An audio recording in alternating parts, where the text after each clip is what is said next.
out of respect and out of wanting to stay on the committee, I'm not saying anything on Pete Rose. Come on. Other than he was a great hitter, he was the all-time hit leader. We're drilling him. We're drilling him. We want him to give us the juicy details.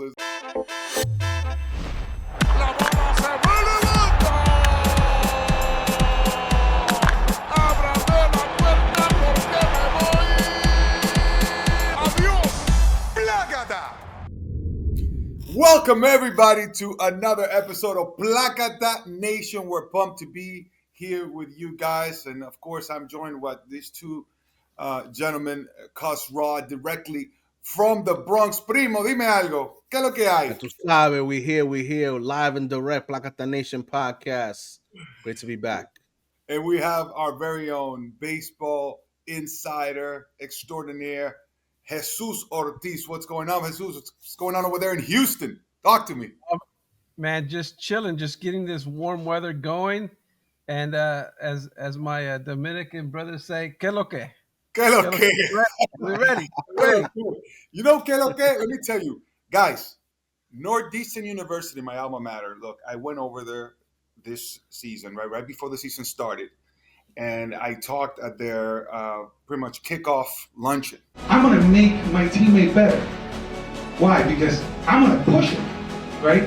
Not at the expense of one another, together, pulling the rope in the same direction. I'm not saying that I have anything to do with it. All I'm saying is that I'm extremely proud of the Huskies, right? Because they are on a tear right now. 20-game winning streak with an overall record of 41-9 on NCAA Division I baseball. They're the first team to eclipse that 40-win threshold. And in their division, they are 22-2. That's the CAA. I mean, these guys are off the charts. Just a shout out. Those are video game numbers, Carlos. Those are video game numbers, man. It sounds fake, right? But that's playing on rookie mode or something, That's crazy. Goodness. And let me tell you, shout out to Mike Glavin. Mike Glavin, Tom Glavin's brother. Yes, the Glavin family, right? And Mike actually also played pro baseball, left-handed hitter, first baseman, and now he is the coach over there at Northeastern for the past decade or so, and he has really taken this program to another level. All right, so hats off to Coach Mike Glavin and to the NU Huskies. I am pumped, and Rod, that Coach Neil McPhee is smiling, year to year. That was my coach when I was there, because he sees shout out Coach McPhee. It continues to grow. It continues to get better, man, and they're becoming a powerhouse. They have eclipsed the top 25 when you look at the polls in Division I baseball. So congratulations to the Huskies, and best of luck as they pursue, because they're trying to go all the way. Of course, you take it a day at a time, but they're trying to go all the way. So, best of luck to the Huskies. Hey, Carlos, since we're giving some flowers out today, let me tell you about Maya Perez, sophomore slugger for the number 1 seed in the NCAA softball tournament. Texas A&M sophomore. She leads the SEC in on-base percentage, 538. OPS 1408, 14 home runs, 68 RBIs, and 830 slugging. And you know what I love? She was our cover story a couple weeks ago. She's the first in her family to attend college. She goes to the plate with Volver. My walk-up song is Vicente Fernandez. It's one of his songs. First baseman number 24, Maya Perez. And I tell you what, and the number 2 team in the nation, which is trying to win its 5th consecutive national championship, has this little, I think she's Mexican-American, freshman, Gabby Garcia, 16 home runs, walked it off against Arkansas last week to send Oklahoma into the SEC tournament championship game against A&M. Weather wiped it out. They were declared co-SEC tournament champions, but you had some big-time girls, and there are a lot of Latinas who are going to be showing out in the NCAA tournament. Go to our esquina, find out. We have them all. And there's That's a lot awesome. of Latina talent in NCAA softball. A lot of Plakata. That's Maya What's Perez, up? Plakata, bro. going black at the left and right. That's what I'm talking. You talk about like video game numbers. Yeah, those are video game numbers. You know what Those I are love? video game numbers right there.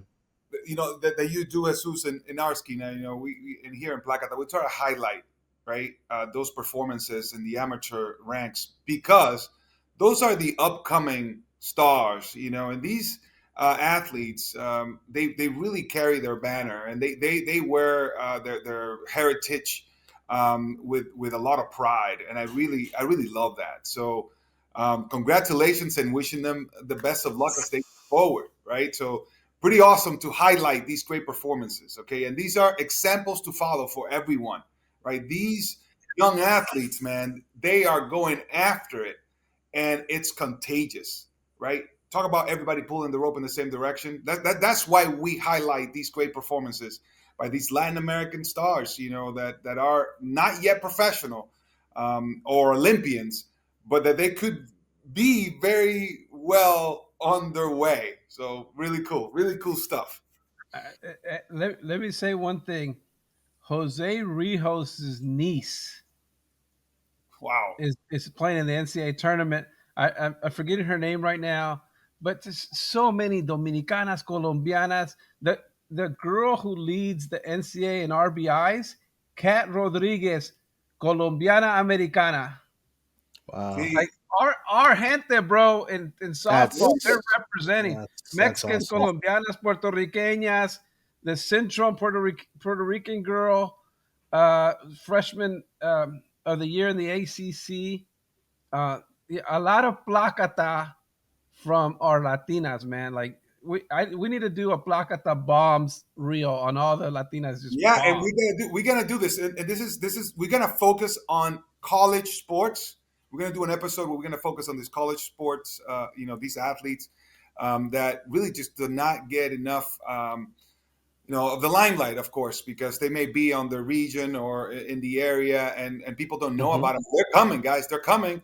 So we're going to give you They the are. preview here. You're going to hear it here first. Awesome. Primo, háblame. What's going on? You know, I know you're just floored with what the Twins are doing. Talk to me about that. Because talking about streaks. Well, yeah, I mean, great transition. We're talking about these awesome collegiate athletes doing great, and then we went on talking, especially about your alma mater, Northeastern, on a 20-game win streak, and MLB, we have a team that's super hot right now, and that is the Minnesota Twins. Carlos, they've won 10 in a row. They find themselves 5 games out of first place in the Central Division. Carlos, I did not have the Twins on my bingo card at all this year. I'll be honest with you, they were an afterthought to me. I didn't see much there. But Carlos, did you see this coming? No, absolutely not. You know, I'm not going to sit here and sugarcoat it. I'm pretty honest. I did not have them performing or being in this spot right now. I had them at the bottom of that division, just simply because I saw how strong the Tigers were. You know, Cleveland is also a pretty strong. You know, Kansas City. I'm thinking, no, there's no way they're going to be in the mix there. So it's going to be the Chicago White Sox and the Twins at the bottom of the pack. And you can say, well, it looks like that's exactly what's happening. No, not so fast. Look at the Twins winning 10 in a row, right? And now they stand 3 games above 500. Now, if you think about the New York Yankees, they have 25 wins and they're in first place. Well, guess what? The Twins are only 2 wins behind the Yankees at 23. So just to put it in perspective, right? It's just that the Detroit Tigers have been really, really good. That's why they find themselves on first place and 5 games ahead of the Twins. But it's more of the fact that the Tigers have been playing out of their minds, you know, than anything else. But the Twins, come on, talk about like being resilient and not caring about what the critics are saying. Yeah, that means you, Rod. Yeah, that means you. They did not care. Listen. That means me. We didn't have them on our list, and now they're back in the fight. Jesus, how many times have you seen stuff like that where maybe like all the writers are like, okay, this team is going to be there, this team is not going to be there, and next thing you know, they surprise you. That's the beauty about baseball, right? Like nobody would have said that the Twins would have a record that is better than all but one team in the American League West. It's They're the insane. fourth place, and you'd like to see great streaks, and they've dealt with quite a bit of injuries. Yeah. And I tell you what, like when we talk about redemption and second chances, the Twins, like it's the second month of the season, and they've already taken advantage of their second chance because many of us a month ago thought they were toast. Because if you take away that 10-game winning streak, the poor Twins are 13-20. Yeah. So they go from 13-20 to now they're 23-10, 23-20. They've won 10 in a row, and they are special. They are legit special, and I want to see what they do. But when we talk about second chances, and we talked about in our last episode about him at center field, and we kind of joked a little bit about, is he as good as he looks, or is he taking bad reads? But how about Mr. Walkoff? Javy Baez, second chance galore. The guy, El Mago, is back, and a good Mago is good for baseball because 100%. he plays with fire. He is old school flair, and I love it. Like he's stunning people with his home runs. He's bought in. AJ Hinch is so good at making these guys buy in, and he's bought into it, and he's thriving. Good for AJ Hinch, good for Javy Baez, good for the Detroit Tigers, Man. which because you played there, has some of the most loyal, smartest fans in all of Major League Baseball. Yes, absolutely. Detroit is a great baseball town. It's been like that for decades. Okay, and this is what's crazy. Like we're talking about here, we have a quote of the day today already, but it reminds me of something my dad used to say. And we're talking about being resilient and how important it is to just stick it out, man. Javy Baez has gone through some very difficult moments in the last few years, even after signing his contract. And you're like, oh, he's got his money. He's good. No, man, your pride is absolutely shattered Mm-hmm. when you have to go through those types of struggles. You're embarrassed when you're not able to perform, not even at a respectable level. You know what I mean? I know that Javy was deeply hurt, not being able to do what he knows he can or what he thinks he can do. So for him to stick it out, and this is what I want to point out to you guys. There was a camera angle from the side. He goes, Plakata, right? Walks it off. And he kind of like, we can play it. Let's play it because this is unbelievable. He hits it. He puts his hands down and he kind of like, it's like a relief. Okay. He kind of just breathes out, exhales. And then he puts his hands up almost as if like, man, it's been a long time since I've had this much fun. Right. And he puts his hands up. And then one of the greatest things I saw in that clip particular, the teammates in the dugout, guys, if you see their reaction, it immediately will tell you they love him. You could see the genuine reaction of his teammates, how excited they were for him. That right there tells me his teammates respect him, which tells me, you know what, this guy, even though he wasn't doing as well as he wanted to do, he wasn't dragging. He still showed up. He still tried to hustle. He still worked hard, and he's earned their respect. I don't know. That really meant a lot to me. I saw the exhale, that humility of like this gratitude, like, wow, this is happening. And then I saw the reaction of their teammates. I'm like, goodness, there's something really special going on over there in Detroit. Record says it, but there's something there, the intangible things that are happening in Detroit that, it looks like this team it's a real deal. So real deal last year, but this year they've come on strong, and Javy Baez being at the center of it. I'm so happy for him, man. So happy for him. You mentioned that moment for Javy, and you know, Javi was in a low point. He wasn't playing in the way we would see him play before. He was in the Cubs and you know, with this just excitement, this just pep in his step. You know, and there was a point where Javi became a meme. He became a meme on social media where you would see him swinging at pitches outside, like just like kind of like, you know, things where you look at it and you laugh, but then you think about the play and you'd be like, he looks at this stuff, he probably feels terrible. He's like, I'm a joke. I've become a joke. And this season, you know, and it might have started last season. Who knows? It's something happened, something clicked. Okay, your teammates all tell us how much fun you seem to be having this year. A lot of fun. Now playing center, I feel great out there. So, you know, just making adjustment, feeling better, you know, seeing the ball better, and, you know, working on my timing. And, you know, it could be AJ Hinch, like Jesus has pointed out, having, you know, that man there leading that team. You know, it could be just the something in that Tigers clubhouse that has turned things around for him. And the El Mago, the magic he brings to the field when he's on the field, when he's in that plate, you know, the excitement that he brings, that's that fire that lights a team and makes a team believe that it could win. He did it for the Cubs. He can do it for the Tigers, and we're seeing that right now.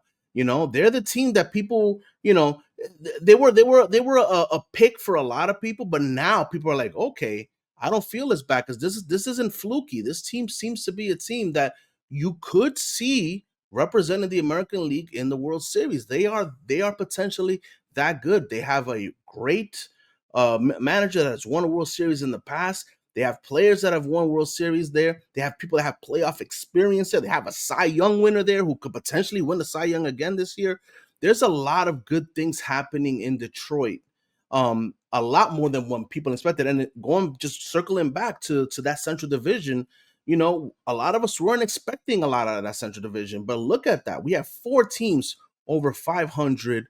Each of those teams are primed to try to get that first place. I don't know if they'll get it from, you know, the Tigers, but it is going to be a great race for the rest of the year. Yeah, hey, Jesus, before you even chime in on this, I want to put this in your brain to see if you can incorporate it into the delivery of your message, okay? Because when I look at what Javy Baez has done, it's happened with him playing center field, which was such a bold move. Like, you're like, what's going on here? He's going to play center. He's not the fastest guy, whatever. How much you saw AJ Hinch manage in Houston? How much of that is simply saying, look, maybe Javy is not the best choice for center field. We got faster guys, whatever. But maybe this is so out of the box, that it will snap something in Javy's brain. You know, how much of that truly going on? Or is this just pure luck? You know what I mean? Like, or is this just AJ Hinch being so savvy and it worked out? Like, have you seen any example of this prior in history? Please enlighten me. Well, I don't know about, it's not center field, but, and they're completely different players.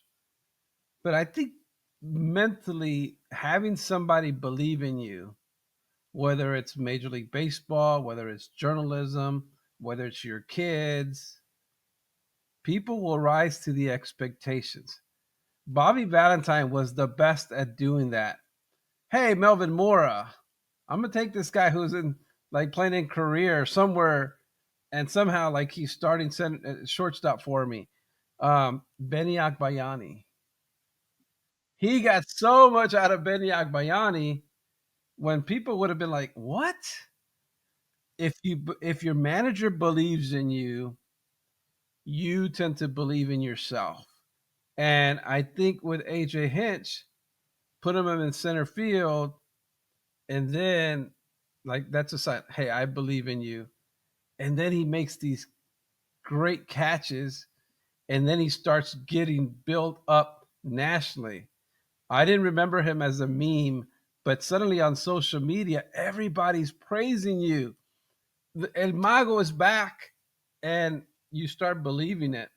And, you know, like, success breeds success, right? Failure breeds failure. Like, if you're on a losing streak, if you know, you can learn how to win, you can learn how to lose, right?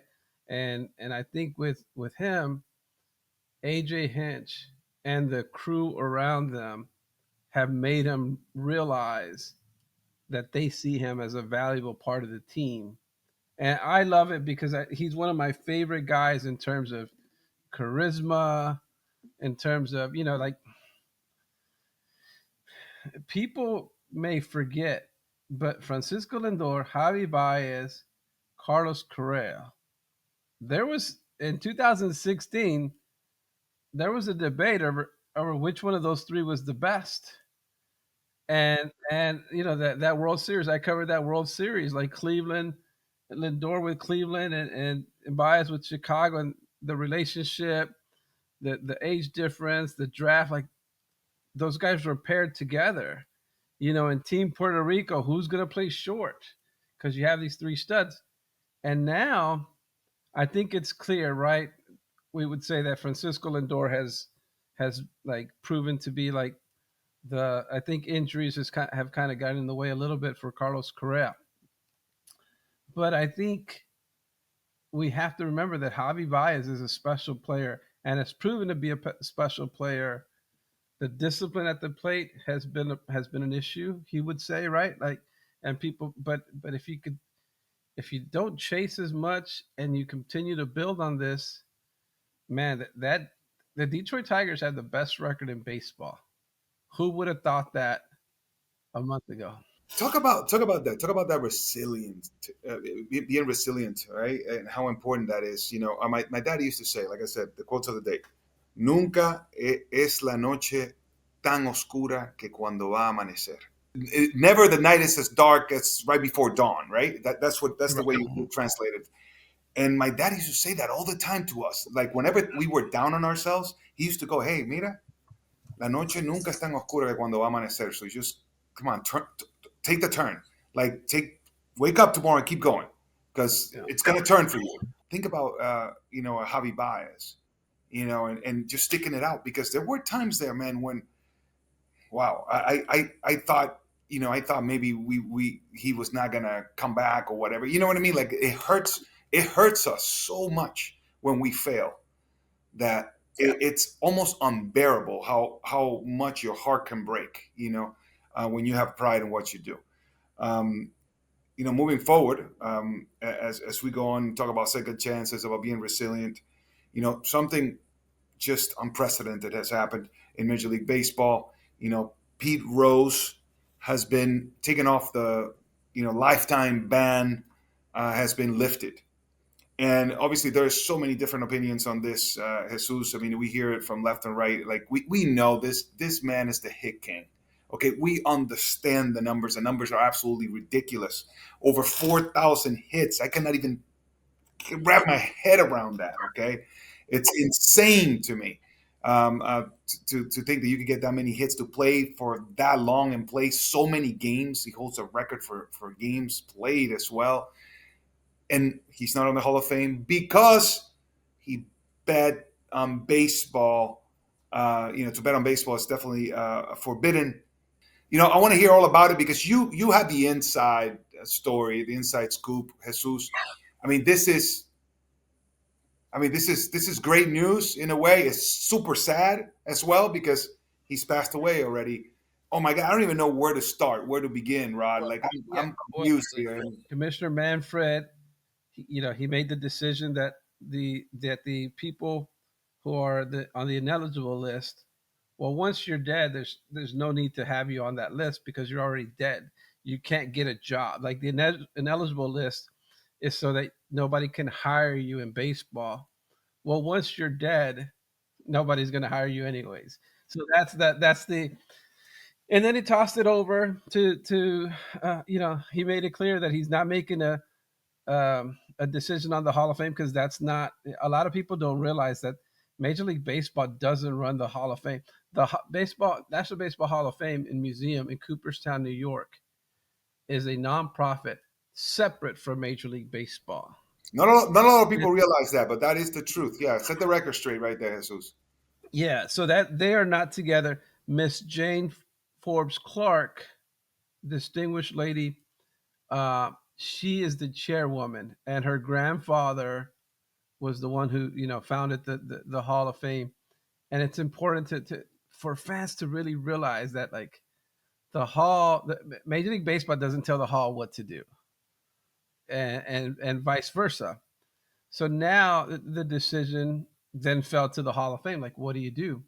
And they announced yesterday, you know, Miss James Forbes Clark announced that in 2027, the Historical Overview Committee, and to be clear as day, of which I was a part of in February, and God willing, I will remain a part of in 2027, is going to decide his fate in terms of will he be on the ERA Committee ballot for the 2028 class for the players whose contributions were before 1980.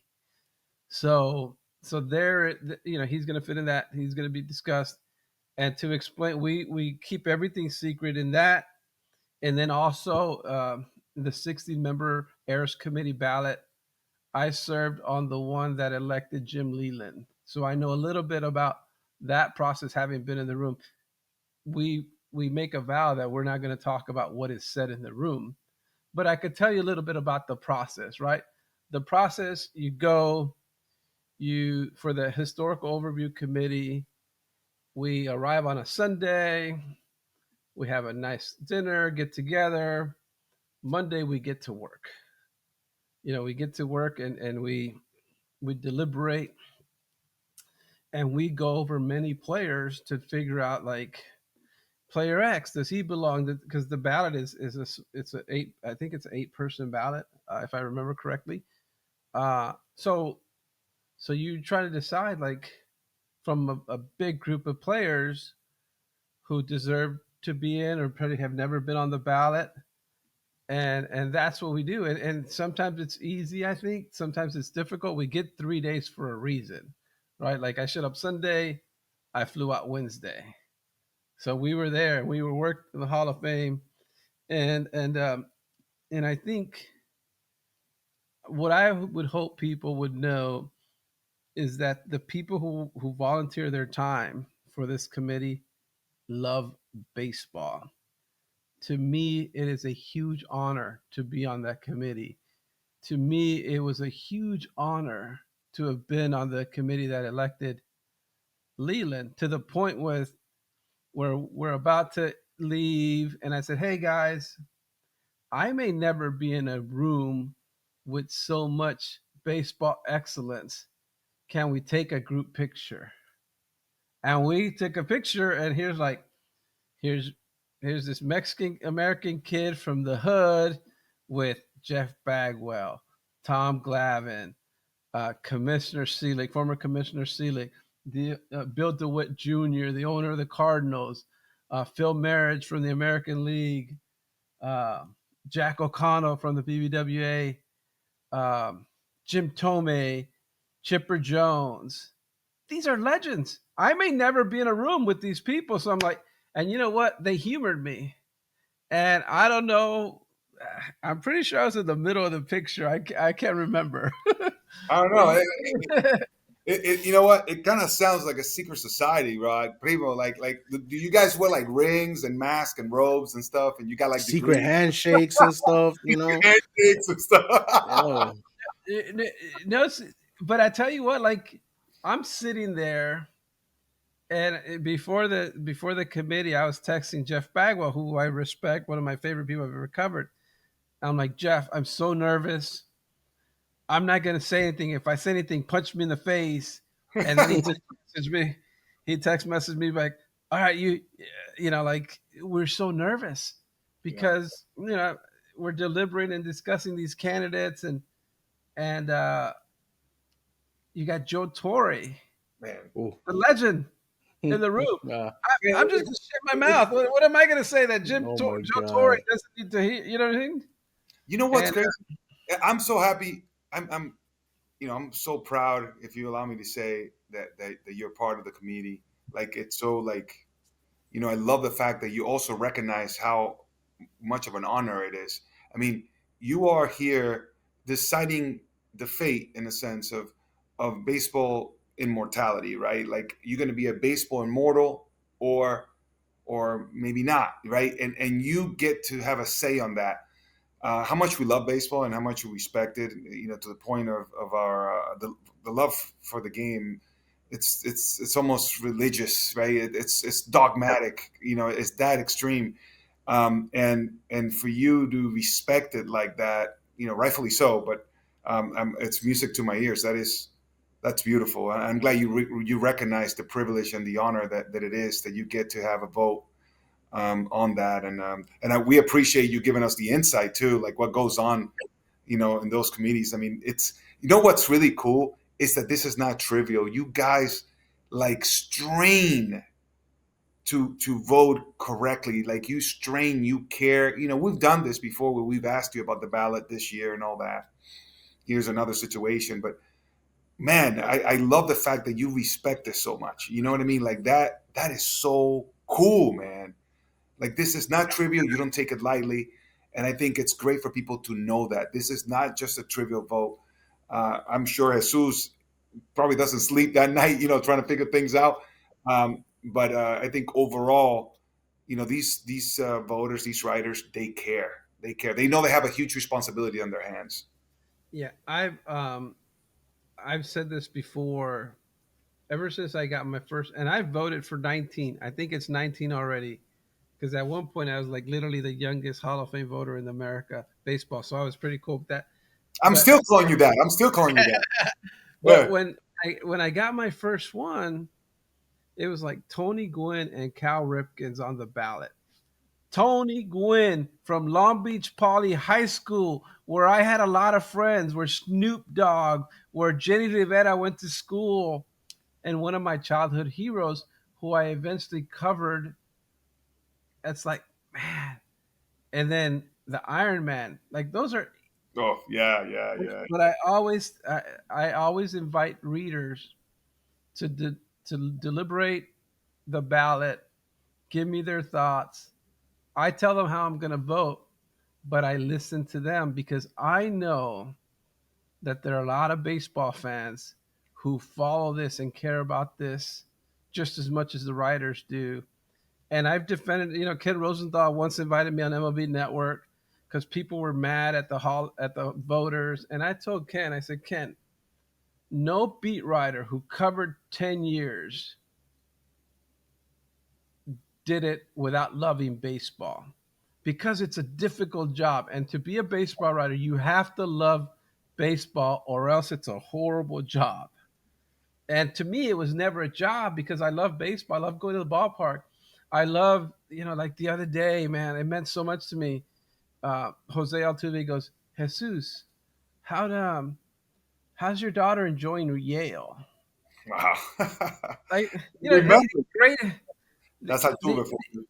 Yeah, and today, like, I'm not afraid to tell you, like, Billy Wagner texted me.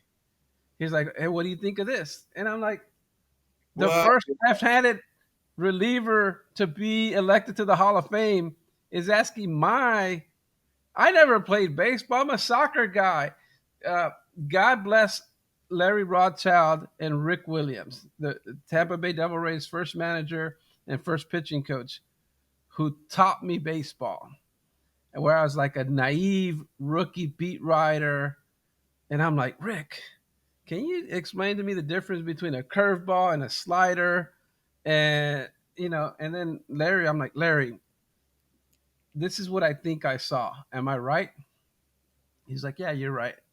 And, I love baseball. And I tell my kids will tell you, I say, if you don't love baseball or dogs, I can't trust you, man. I can't. If you don't like baseball or dogs, I can't trust you. There's a problem. There's a problem, bro. Come on, man, you got a problem. I mean, nah, that's you know what? That's earned. All the so hats off to you, Jesus. You've earned that. You've earned that respect, and I know it's going to be a very difficult task, Rod. I mean, Pete Rose. I don't know if there's anybody in the history of this game. Maybe we could go to Shoeless Joe Jackson. We never saw him play, but we hear stories. I don't know if anybody played harder. We could talk. I remember. One of my teammates. When I look at Eric Burns, he used to play with his hair on fire. We could talk about Hunter Pence. They used to play crazy. They used to play nuts baseball, like just running through walls and stuff. And both of them have said that they try to mirror the style of play that Pete Rose displayed on a daily basis, which is just all out. But there's no one in the history of the game of baseball that I've seen that has played the game harder than Pete Rose. Yeah, and I tell you, you mentioned those people. So there's a freshman who's probably a kid at LSU, Derek Gurriel, who's probably going to be the freshman of the year in college baseball. LSU, number one LSU. I went down to interview him, and I was so impressed by this kid, Carlos. This kid had gotten a hit in his first 44, had gotten on base in his first 44 college games. You played college baseball. You know how difficult it is. In the SEC, he goes 0 for 5 against Tennessee and then comes back and goes 4 for 4 with like a home run, a double, like 5 RBI, something crazy. And then he plays the first game at A&M, gets rained out. And then that Saturday, he has a doubleheader against A&M. A&M and LSU split. But the kid had a rare 0 for 8. And I'm thinking, man, here's this freshman. Is he going to want to talk to me for a feature? Man, that kid showed me so much. Not only did he talk to me, he gave a great interview, and he told me his favorite player, Pete Rose. He and his dad would watch Pete Rose YouTube videos because Pete Rose was his dad's. So we're talking like 83-year-old Pete Rose, who died at 83, making a difference with a 19-year-old Mexican American kid from California who, at one point was leading, like late in the season, was leading the SEC in batting average, in on base percentage. And so, like, so many people that's love kind of Pete cool, huh? Rose. Yeah. It's awesome. Like, but Going I back, don't know. going back like a young kid and having him as a favorite player, that's pretty impactful. Yeah. Well, that's the thing with baseball. It's a sport that it's the love of it and the respect of it is passed down. You get that whether it's from your father, your mother, your aunt, your uncles, big brothers, whatever. It's passed down. So anytime I have Carlos, our uncles, our dads, when they all get together, they would talk the game. Oh, Vita P. Rose, y esto y lo otro. Joe Morgan, they loved those Reds teams because those Reds teams were the juggernaut of that era. When they were young men watching the game of baseball, that was a team that everybody had their eyes on. So Pete Rose was a guy who was just so polarizing, and people gravitated to his style of play. The way he carried himself. And like many of those guys on that Big Red Machine team, they were highly touted and highly loved by a lot of people that followed the game of baseball here in the States and around the world. So when you hear stories like what Jesus just talked about, and other stories where you see young players talk about a person like Pete Rose when he played and they want to mimic that game, it's surprising, but it's not entirely surprising because this is what this conversation we've had on this episode has been about the love of baseball and the respect of baseball and how we share it with the world. That's what this podcast is about. We share our love of baseball through it. So when you hear about players like this that love baseball and mimic their game after a guy like Pete Rose who played with all heart, just full throttle, it makes sense, man. It really, really does, and I know Jesus went a lot. He said a lot of stuff there, but Jesus what's the letdown? Jesus, Come on, Jesus. Jesus was kind of It's just us three in here, Jesus. Come on, you don't have to say Jesus that. took a couple of detours there. He didn't want to give us these information. Yeah, Jesus. Come on, Hey, Jesus. secret society. I Let can't, me see the I ring. Let can't me see say the ring. one thing I will say. Feliz cumpleaños al gran Atanasio Perez, who, as we tape, is celebrating his 83rd birthday. One of the greats, most clutch hitters of the Big Red Machine. How You about know, that? our boy Eduardo Perez's dad. So I'll say that Yes. Salute. out of respect, and out of wanting to stay on the committee, I'm not saying anything on Pete Rose. Come on. Hey, Other than he was a great hitter, he was the all-time hit leader. we're He gonna played say for happy the Reds, birthday, he played for Stuart. the Phillies. Yeah, we'll do it. You know, but I love how you change the subject. I get it. You change the subject. You know what, Rod? Let's leave Jesus alone. Let's leave him alone. We're drilling him. We're drilling him. We want him to give us come on, give us the juicy details. Yeah. But hey, it's all right. It's all right. Next time. It's going to be super interesting. Jesus, we respect the secrecy of your secret society. I hope you make it to the 33rd degree. Is that your mask back there? Is that your mask back there? I can see the mask. Okay. All right, guys. Well, listen. You know what's great about baseball is the fact that, you know, we keep talking about being resilient. Well, in baseball, that's definitely key, right? Because it's a marathon, man, or at the very least, it's 162 sprints. Whichever way you put it, it's a long time. You got to do it so many times in a row. You know you're going to fail. You have to come back. You have to grow. You have to learn. So, Rod, I'm going to give you the honors here. Primo, háblame de la frase del día, the quote of the day. Quote of the day. Yes, please. Comes from the legend, Miss Maya Angelou. Oof. I did then what I knew how to do now. Now I know better. I do better. Wow. Wow. You know, this is pretty cool because it says, I did then what I knew how to do. So she's you know what I love about this quote? The humility of saying, it's like, look, at that point, whatever I did, you know, because we always look in the past, like, you know, what did I do? Did I make this mistake? So I was like, perhaps we did what we could at the moment, right? But it doesn't mean that we stopped growing. And now you see, now I know better. You learned, so I do better. So it's like, I'm not going to regret the past. I'm not going to dwell on the past. I continue to grow, even though you made a mistake or maybe you made some bad decisions. You're resilient. You keep on coming, right? You get a second chance. We're talking about our second chances in this episode. So I love that. The humility in that quote is extremely powerful, and it almost seems like, look, I'm not being remorseful. You know, she's saying, look, I do my best with what I have at the moment, and I'm better than I was in the past, which points to growth. And we never stop growing, guys. So let's continue to get better. Please chime in, Jesus.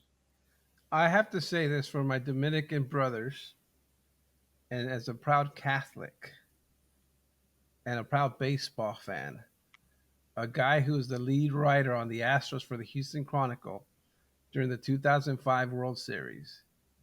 It is so humbling to know that I was in the same ballpark as the future Pope. Yeah, how about that, dude? I saw that. I was like, he's a baseball fan. He's a baseball fan. That was so awesome. And guess what, bro? Tiene raza dominicana. No, I didn't know that. Yes. Yeah, he was, his mother's was Martinez. Oh, wow. And the paperwork in Louisiana, better and better. the paper in Louisiana said, hi. Some of the paperwork said Dominican Republic, others said Haiti. Either way, you know, he did a lot of work there from the Caribe. But can you imagine, like, this is a Pope who loved baseball, so I'm sure he loves Plakata. He loves to say, I guarantee you, he's listening to our podcast right now, this episode. Shout out to the Pope. And he spent Papaleo, come on. Bang. We got a spot for you. Come on. We'll move over. We'll give you a slot. You can come in every week. Every week. He truly understands our gente, having lived 30 years in Peru. Yeah. So when I saw this, I'm like, baseball fan. And then you start seeing the stories that, like, his great grandfather on the maternal side was born in the Dominican or Haiti, depending on which piece of paperwork you he's one of us. Great. It's absolutely awesome. So yeah, we definitely have to decirle a la eminencia to join us in the podcast for sure. Anytime. He's a White Sox fan too. The Cubs We tried need to to take him, but the White Sox said no. we need to get his opinion on Ozzie Guillen. Oh, I my would love to hear his opinion. All right, Oh, my everyone. God. With that, we leave you. All right, and it's been a lot of fun. Thank you so much for joining us, and we can't wait until we do it again in the next episode. All right. So for now, we say Plakata. Thanks for joining us. Peace. Today's episode of the Plákata Nation podcast was produced by the Argentina Podcast Network. Executive produced and edited by Ras Guevara. Additional engineering support and publishing by Francisco Castro. Be sure to subscribe, rate, and review us wherever you listen. It really helps us grow the show. Thanks again for listening, and we'll see you next week.